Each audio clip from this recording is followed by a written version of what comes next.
محترم عزتمندو د جناب رسول الله مبارک په زمانه کې هم د قیامت نخي ظاهر شوی ښکارا شوی د رسول الله مبارک دنیا نه راتګ دا هم د قیامت د نخونه یو نخره او د رسول الله مبارک په زمانه کې سپوږمۍ چیرېدل دا هم د رسول الله مبارک د معجزې نه علاوه د قیامت د نخونه هم یو نخره عزتمندو جناب رسول الله مبارک د قیامت نخي یو څو شمیر خدای ابي هريره رضی الله عنه روایت ده چې رسول الله مبارک فرمایي کله چې د غنیمت مال خپل ذاتی مال وګڼل شي دا هم د قیامت علامت او امانت د غنیمت مال وګڼل شي دا هم د قیامت د علامونه یو علامه ده کله چې انا امانت د غنیمت مال وګڼل شي چې د حلال ګڼلو سبب خورل شي یعنی خلک وایي چې راخو بس دا امانت ته امانت وي کنه مونږ له حلال ده او خلک یې خوري جناب رسول الله برا فرمایي چې دا هم د قیامت د علامونه یو نه خلک زکات متوان وګڼل شي یعنی د خزړه نه به نه ورکوي او څلورم نمبر دینی علم به د دنیا حاصلولو په غرض حاصلولی شي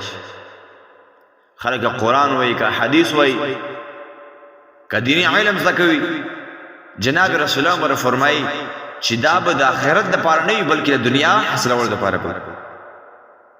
پنځم نمبر سړی به د ښځې تابعدار او د مور پلار به نافرمان هم تاسو دا خبره نن سبا چلیږي چې سړی د خپل ښځې تابعدار وي خو د خپل مور او پلار نافرمانه وي شپږم نمبر ملګری به ځان نږدې کولی شي او مور او پلار به ځان لرې کولی شي د مور پلار خبره به خبره نه وایي خو د ملګري خبره نه خبره خامخا دا هم د قیامت د علامه یو علامه ده اووم نمبر جناب رسول الله فرمایي په مساجدو کې به شور زیات شي په مساجدو کې به شور شغب زیات شي حالت رسول الله فرمایي چې په مسجد کې شور کول خبرې کول دا د انسان اعمال داسې ختموي لکه څنګه چې اور لا وچ خشاک لړک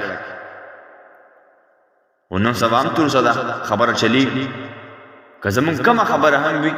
هغه موږ مسجد کې کوو او رسول الله بر فرمایي چې په جمعات کې شور زیاتې در په جمعات کې شور کول دا د قیامت کې علامه یو علامه ده اتم نمبر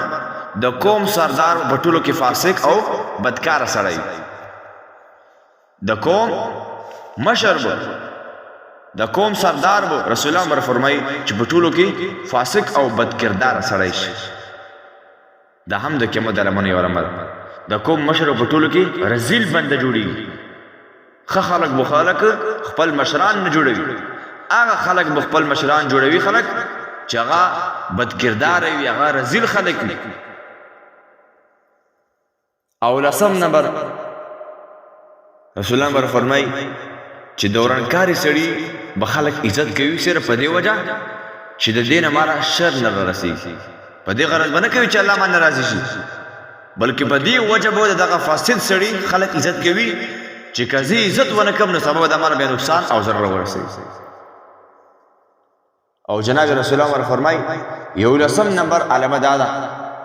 چې د سندرغاړو سندرې به ویل به عام شي سندرغاړي به سندرې وایي او د دوی دغه سندرې به عامې شي نن سبا هم دغه ده کم ځای کې چې ګوري پروګرامونه وي هغه د قرآن او د حدیثو خلاف وي په هغې کې سندرې او ډمان وي او رسول الله عمر فرمایي دولسم نمبر نښه چې ټنګ ټکور او باجې او سازونه به خواره شي دا به زیات شي نن سبا که موږ تاسو فکر وکړو محترمو دا نشانې ظاهره شوي دي او رسول الله عمر فرمایي دیارلسم نمبر چې شراب څکل به خواره شي عام طور سره به خلک شرابونه څکي او څوارلسم نمبر رسول الله عمر فرمایي چې د دې امت اخیری خلک به خپل بزرګانو لعنت کوي د دې امت اخیری خلک به خپل بزرګانو باندې لعنتونه وایي محترمو څومره لویه عجیبه خبره ده که موږ فکر وکړو دا ټولې نښې نشانې سبا پوره شوي ځکه عام طور سره د نن سبا خلک په مخکینو خلکو پسې بدرت وایي څوک کوئی فلانه امام نه مانه څوک کوئی فلانه امام مشرک دی څوک کوئی فلانه سړی مشرک او کافر دی نو دا د رسول الله مبارک هغه پیچنګویان دي چې هغه نن ظاهر شوي او ښکاره شوي رسول الله مبارک فرمایي نو دغه وخت تاسو د یو سور طوفان زلزلې په ځمکه کې د ډوبېدو او د سورتونو د مسح کېدو او اسمان نه د کاڼو ورېدو او د قیامت د نور نه خو انتظار کوو چې یو په بل پسې داسې راځي لکه چې د ملغلرو نړۍ وشلېږي او ملغلرې ترې یو را پرېوځي رسول الله مبارک فرمایي چې په دغو نښو کې به یو نښه په بلې پسې داسې زر راځي لکه څنګه چې د ملغلرو هغه لړۍ وشلېږي او د هغې نه یو ملغلره را پرېوځي محترمو دا همدغه وخت دی چې نن دا ټولې نښې نشانې ظاهره شوي دي او د قیامت علامې دا ښکاره شوي دي خو بیا هم مسلمان په غفلت کې مبتلا دی مسلمان غافله دی د الله جل شانو احکاماتو نه ځان ګونډ کړی دی د رسول الله مبارک طریقو نه ځان اړولی دی حال دا الله فرمایي قرآن کې الله فرمایي ای خلکو تاسو کم طرف لاړوئ کوئ تاسو کم طرف روان شوي موږ ته ټول پکار ده چې موږ د رسول الله مبارک طریقه خپله کړو د طرف احکاماتو باندې عمل وکړو